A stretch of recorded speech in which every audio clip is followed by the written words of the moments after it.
आज आम्ही दीक्षाभूमी इथे भेट घेतलेली आहे. इथे दर्शन घेतलेलं आहे आणि महत्वाची गोष्ट हीच आहे, आपण पाहतोय कालपासून संपूर्ण देशात नव्हे तर संपूर्ण जगभरात एक वातावरण हेच आहे की केंद्रीय गृहमंत्र्यांच्या मनात जे होतं ते त्यांच्या तोंडावर आलेलं आहे आणि त्यांच्या भाषणात आलेलं आहे. त्यांनी काल जो महामानव डॉक्टर बाबासाहेब आंबेडकरांचा अपमान केला, या देशाला ज्यांनी संविधान दिलं, या देशाच्या करोडो जनतेला ज्यांनी न्याय हक्क दिले, अधिकार दिले, त्यांचा काल अपमान केलेला आहे. आणि जे भाजपच्या मनात आहे ते चुकून त्यांच्या भाषणात आलं आणि सत्य हे लोकांसमोर आलेलं आहे. जर काही म्हटलं ते त्यांनीच म्हटलं की नाही हे त्यांनी सांगावं, कारण सगळीकडे जे आपण पाहतो, जे क्लिप आहेत, जे काही भाषण आहे, जे ते म्हणाले स्वतः की आंबेडकर आंबेडकर आंबेडकर हे म्हणणं फॅशन झालं, हे स्वतः केंद्रीय गृहमंत्री बोलले.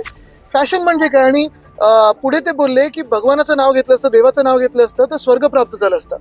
करोडो जनतेसाठी जगभरात डॉक्टर बाबासाहेब आंबेडकर हे देवच आहेत. जसं त्यांनी या देशाला संविधान दिलं, न्याय हक्क, अधिकार दिले, देवासारखेच आहेत. आता पत्रकार परिषद घेऊन म्हणतात की कुठेतरी माझ्या वाक्याचा विपर्यास केला. नाही, विपर्यास केला म्हणजे ते जे म्हणाले ते म्हणाले की नाही म्हणाले हे सांगावं. आणि जर मला वाटतं जर कोणी चुकून काही बोललं असेल तर माफी मागून सरळ मोकळं व्हावं.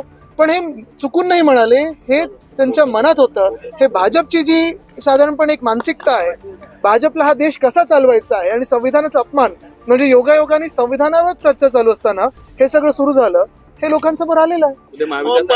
पंतप्रधानांनी पण पूर्ण व्हिडिओ ट्विट करून एका प्रकारे त्यांना पाठिंबा देण्यात. नाही, पूर्ण व्हिडिओ बरोबर आहे, पण त्या पूर्ण व्हिडिओमध्ये हे जे 12 सेकंद आहेत हे गृहमंत्री बोललेत की नाही? तेच बोललेत ना. पूर्ण व्हिडिओ जरी पाहिला किंवा 12 सेकंद जरी पाहिले तेच म्हणाले, तेच वक्ते आहेत. असं नाही की मागून कोणीतरी आवाज करतोय की दुसरं कोणीतरी काही बोलतोय. ते असं देखील म्हटलेत की कुठेतरी एआयच्या माध्यमातून देखील माझ्या अगोदर काही व्हिडिओ केले होते. नाही, मग एआय असेल तर त्यांनी माफी मागणी सांगावं.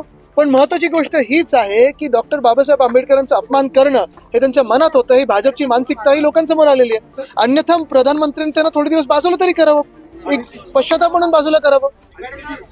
तिथे मी बोललेलो आहे, हाऊसमध्ये देखील हा विषय घेतलेला आहे. मुख्य गोष्ट हीच राहते की जे त्या बोटीत बोट उलटल्यानंतर पाण्यात म्हणजे वाचवण्याचा प्रयत्न आहे, ते सगळे वाचावे ही पहिलं प्रार्थना राहील.